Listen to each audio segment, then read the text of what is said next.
You wake up, you check your portfolio. It reads $500,000, and you're not even 40 yet. Here's exactly what that journey looks like. For a lot of Australians, that number sounds either comfortably rich or nowhere near enough, and the truth sits awkwardly in the middle, because a $500,000 portfolio at 40 can mean very different things, depending on how much is in super, how much sits outside it, and how early you started. Most Australians hit their mid-30s and assume compounding has already done its heavy lifting. Has it, though? Or have you just reached the stretch where your money finally stops crawling and starts pulling its weight? 2 extra years in your late 30s are not tidy little add-ons. They are fresh contributions, market growth on a bigger base, and a much higher chance that 40 looks planned rather than accidental. But the steepest part of the curve sits between 38 and 40, not 30 and 35. That 2-year window is where portfolios either break past 500K or stall just underneath it. A lot of people miss why. At 32, a decent annual return on a smaller balance feels nice but not life-changing. At 38, the same return lands on a much fatter pile of money, and that changes the maths completely. A 7% year on $80,000 is $5,600. A 7% year on $300,000 is $21,000. Same market, very different result. And it is not just the return doing the work.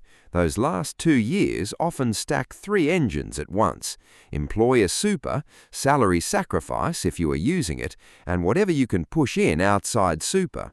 That means money is arriving regularly while the existing balance is also growing, which is why the jump can feel oddly sudden after years of not much excitement. But hold on, here's the part people tend to get wrong. They assume the compounding window is automatic. It is not. If 38 and 39 are the years you keep too much cash sitting in offset, pause investing because the market feels shaky, or treat every bonus as a lifestyle creep, you do not just lose 2 years, you lose growth on a larger base during the exact period when each percentage point matters more.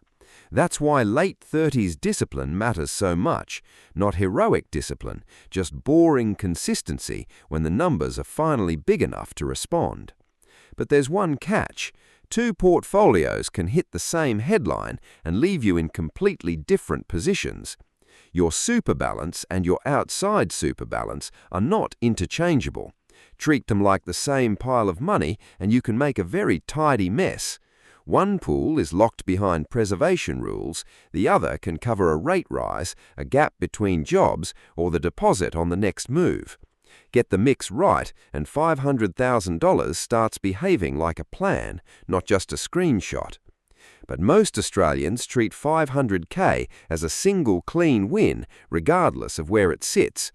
A portfolio that's 90% locked in super until 60 is not a $500,000 portfolio you can use. It's a $500,000 promise with a 2-decade waiting room attached. A split with some liquidity changes the whole feel of it. 40 grand in cash or ETFs can solve a real-life problem. 100 grand can buy breathing room. The problem is, even a smart asset mix can still leave you exposed if the money sits in the wrong place.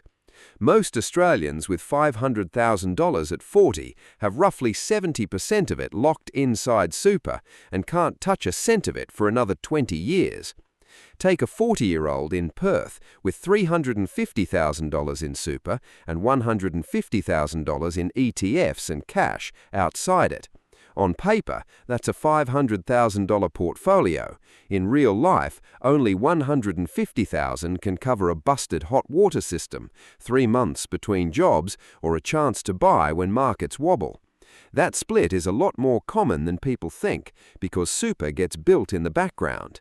Employer contributions go in every payday. Salary sacrifice can quietly add to it. The outside super bucket doesn't grow by accident in the same way. You have to choose it on purpose, after tax, after rent or the mortgage, after the grocery run, and the random $180 rego bill that lands at the worst time. And that creates the real debate at 40, tax efficiency versus access. Inside super, the tax treatment is usually better and the compounding is cleaner. Outside super, the money is more exposed to personal tax, but it's also available when life gets messy or when an opportunity shows up before preservation age. A healthier split for a lot of Australians isn't maxing one bucket and neglecting the other, it's building both. If you had $250,000 in super and $250,000 outside, that same headline number behaves very differently. Your retirement engine is still there, but your working life flexibility is stronger. Step down to $200,000 in super and $300,000 outside, and you have even more optionality, though you may be giving up some tax advantages along the way. But hold on, there's a catch. Too much outside super can look impressive while quietly dragging on long-term growth if the money sits in offset, cash, or a brokerage account with no clear plan. The split only works if each bucket has a job, super for later, outside super for earlier. Except if your starting base is off, the split you picked at 40 can force contributions that get ugly fast. At 38, contributing $2,500 a month into a balanced portfolio with a $180,000 starting base gets you to $500,000 in roughly 24 months. But what if your starting base isn't $180,000? What if it's $120,000 or $220,000? That's where the monthly maths gets rude fast. Drop the base and the contribution has to do the heavy lifting. Lift the base and suddenly the target stops looking heroic and starts looking like a plan. Most Australians at 38 have never actually run that number. Start with $120,000 instead, and the monthly number is nowhere near $2,500 if you still want to see $500,000 by 40. You're asking contributions to close an $80,000 gap before growth even gets a chance to help. At a modest return, you're closer to needing something around the mid to high 4,000s each month. That's not a budgeting tweak, that's a second rent payment. Step up to a $150,000 base and the pressure eases, but not by as much as people expect. You're still looking at roughly the low to mid 3,000s a month to stay on track over 2 years. Start from $220,000 and something shifts. The monthly task can drop toward the high 1,000s because the existing portfolio is finally carrying more of its own weight. Here's the part nobody likes to hear. At 38, time is no longer the magic trick people think it is. Over 24 months, your result is driven far more by cash flow than by compounding. The market helps, sure, but it doesn't rescue a weak savings rate on that timeline. That's why this number hits so hard for people with good incomes and messy expenses. A couple of car repayments, childcare, a mortgage that jumped, a few too many quiet taps on the card on a Wednesday night, and the gap between possible and practical gets very real very quickly. Except two people can save the same amount each month and still end up with portfolios that behave nothing alike. A $500,000 portfolio at 40 rarely looks the way most people picture it. But most Australians assume it means $500,000 they can actually use. Usually it means one person has a chunky super balance doing the heavy lifting, while the part they can reach before retirement is a lot thinner than the headline suggests. That is the twist. Two portfolios can both say $500,000, but one has options and the other just has future comfort. The reality is a layered structure where some assets work for you now, some work for you at 60, and mixing them up is the most expensive mistake you can make.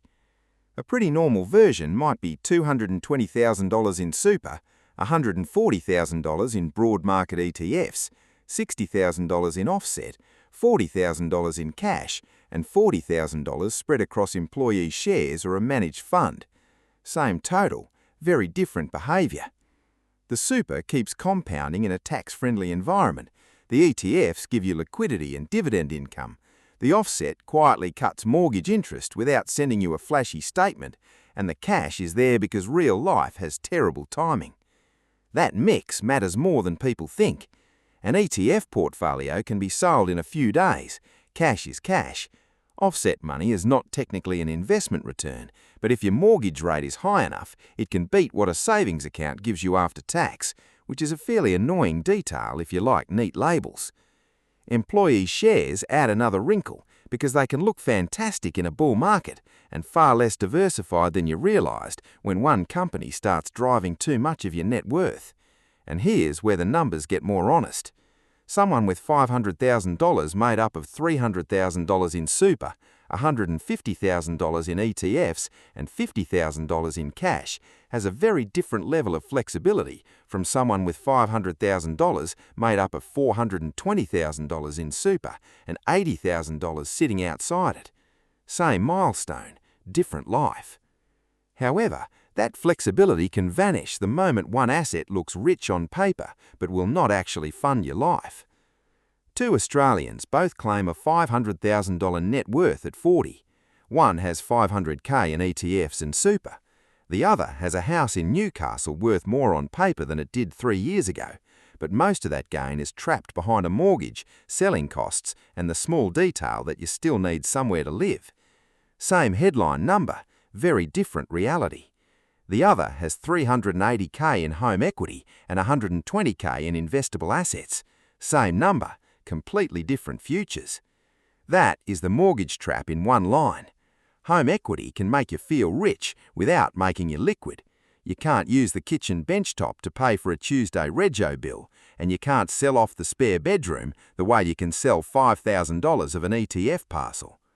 And the distortion gets worse in Australia because owner-occupied housing gets treated like a financial win from every angle. The family home is exempt from capital gains tax.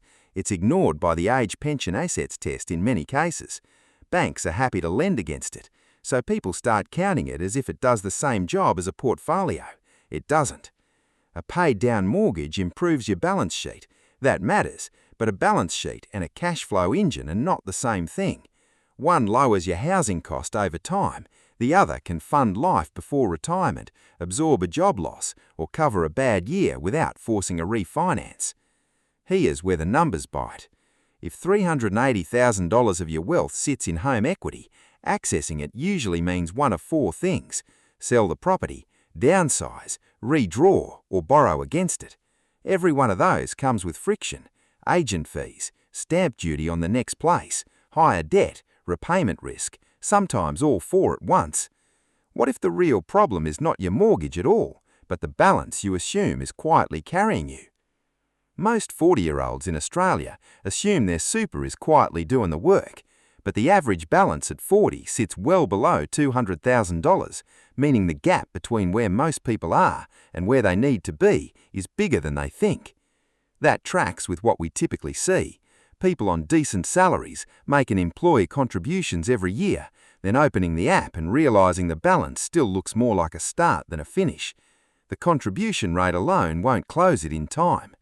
For men, the average is usually a bit higher. For women, it's usually lower, often by a painful margin, and not because one group forgot to care about retirement. Career breaks, part-time work, lower average pay, unpaid caregiving, all of that compounds in the wrong direction. By 40, that difference is no longer a small drift, it's a real gap. And the average can be misleading anyway. Average gets pulled up by higher balances, so plenty of people are sitting under that figure and feeling quietly behind while still looking completely normal on paper. Someone renting in Melbourne, earning a fair wage, paying rising groceries and private health, can do everything that looks responsible and still end up with a super balance that feels undercooked. Here's the Australian wrinkle people miss. Super is failing because it grows too slowly. It's usually being fed too lightly for too long. Employer payments are steady, yes, but steady is not the same as enough. If your play only recently stepped up in your late 30s, your balance is carrying the drag from your 20s and early 30s when contributions were smaller and compounding had less to work with. That's why two 40-year-olds on the same salary today can open their accounts and see completely different numbers, with one balance shaped by consistency and the other shaped by catch-up mode. And a few flat years at the wrong time can make that spread even wider. Same age, same income, very different history. One account had time and momentum. And if your balance looks normal for your age, you can still be nowhere near on track. Reaching 500k by 40 requires roughly $3,200 a month in combined super and outside super contributions if you're starting from $150,000 at 35. Except most Australians are splitting that across two separate buckets with two completely different tax treatments, two different growth rates, and one of them locked away until they're 60. Running one number for both is where the calculation falls apart. A concessional super contribution might only cost you about $700 in take-home pay for every $1,000 invested, while $1,000 going into ETFs outside super costs the full $1,000 after tax. Same effort on paper, very different cash flow in real life. That means affordability, not discipline, is usually the real constraint. You don't hit 500k by wanting it more. You hit it by respecting the split between the money you can see and the money you can't touch.